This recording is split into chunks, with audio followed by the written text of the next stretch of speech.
근데 꼭 그렇지는 않아요. 오히려 제 생각에는 개유교, 요새 개유교이라고 해요.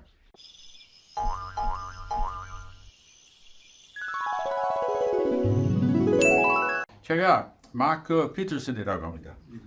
호 있습니다. 호 있는데 서유, 서쪽 선비. 에이, 왜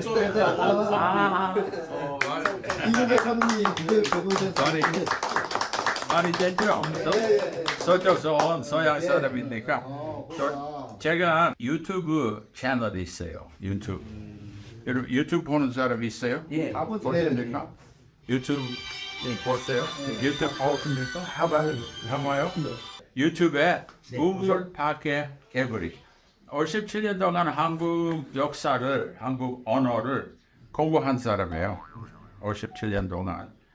아직도 모르는 것도 많은데, 근데 원래는 한국 사람과 똑같이 공부하고 싶었어요. 나는 외국 사람으로 한국 역사 보는 것은 좀 다르게 봅니다. 그럴 수밖에 없죠. 한국 사람 아닌 입장으로 한국 역사를 보는 거예요. 요약해서 제가 다르게 보는 것이 하나가 내가 본 역사는 여러분 배우신 혼란 많고 전쟁 많고 침략 많이 당했다 하는 것은 난 거절합니다. 난 우물파게 다른 나라에 비교해서 별로 그렇게 전쟁 많지는 않다는 거예요. 또 침략 있는데 근데 무지 많은 침략 아니고 한 900개 뭐 하는 사람이 있잖아요. 900개 936회 900번 900 몇 번? 36회 306회 그런 거 있는데 난 그거 있으면은 동해 안에 일본 해적이 왔다가 쌀 한 가마, 돼지 한 마리, 이쁜 아가씨 하나 납치하고 도망가는 것은 이거 침략은 아닙니다. 그 해적입니다. 그러니까 진짜 침략과 가짜 침략, 작은 침략하고 구별하자 그거요. 큰 침략은 제 보기에 두 개밖에 없습니다. 하나는 임진왜란, 하나는 몽고 침략. 근데 여러분은 아이고 아니요 저 만주 침략 있잖아요. 만주. 병자호란 네, 병자호란, 네. 정묘호란. 정묘 근데 두 번 했잖아요. 네. 왜? 첫 번째는 실패해서 두 번째 한 거예요. 뭘 실패하는 거예요? 왕의 항복하는 거예요. 왕이 항복했는데 인조가 왕 항복하다가 몰래 명나라한테 가서 북벌하자 했잖아요. 만주는 다시 알게 돼서 와서 이제는 왕의 약속 지키기 위해 세자를 인실했잖아요. 납치했잖아요. 그러다 석방했잖아요. 청나라가 어디까지나 한국은 우방 만들려고 한 거예요. 일본처럼 막 작살한 거 안 해요. 그러니까 만주는 침략은 침략인데 일본처럼은 안 해요. 몽고처럼은 안 해요. 그러니까 제 보기에는 침략을 다시 보자.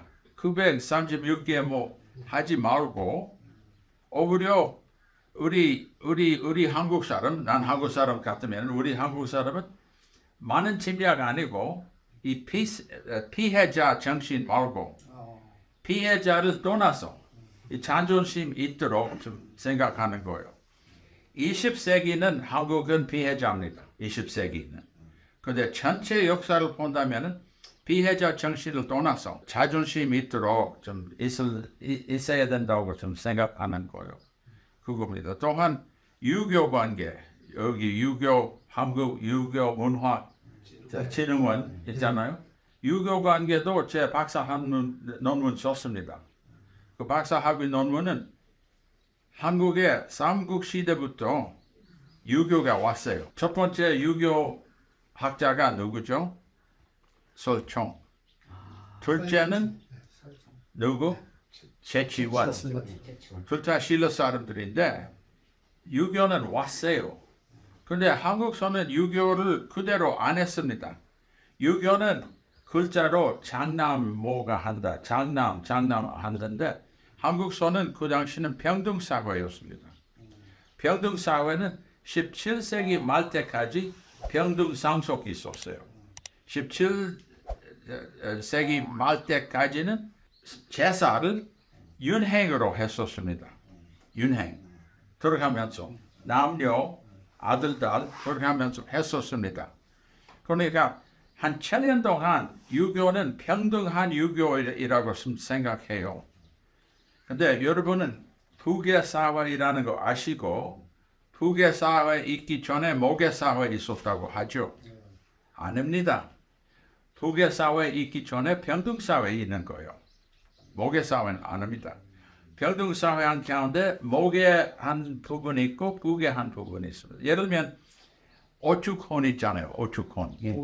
오죽헌. 저기 저 신사임당 열곡 선생 태어난 거예요. 저 오죽헌은 신시집이죠. 네. 원래는 그 신사임당의 엄마가 이시집입니다. 용인 이시입니다. 근데 그분은 그 집을 진 사람 아니고 그의 엄마가 강릉 최씨가 그 집을 지었습니다. 그러니까 모계로 내려오고 또 신사임당의 남편 이원수이라는 사람이에요. 열곡 아버지. 이원수 씨는 신사임당 집에 장가 갔습니다. 조선 초기는 장가 가는 일도 있고 시집 가는 일도 있어요.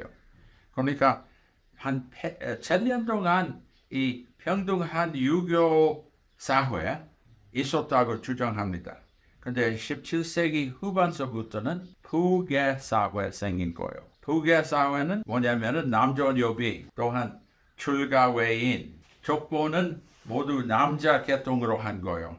조선 초기는 남녀 양쪽에 족보 했었어요. 그런데 조선 말서부터는 부계 사회 생기고 나서는 유교하고 부계하고 혼합한 거예요. 그런데 꼭 그렇지는 않아요. 오히려 제 생각에는 K유교, 요새 K유교라고 해요. K-pop 하듯이. K유교. K유교, 한국 유교. K유교는 원래 삼국시대 조선 말 때까지는 천년에 그것은 K유교입니다.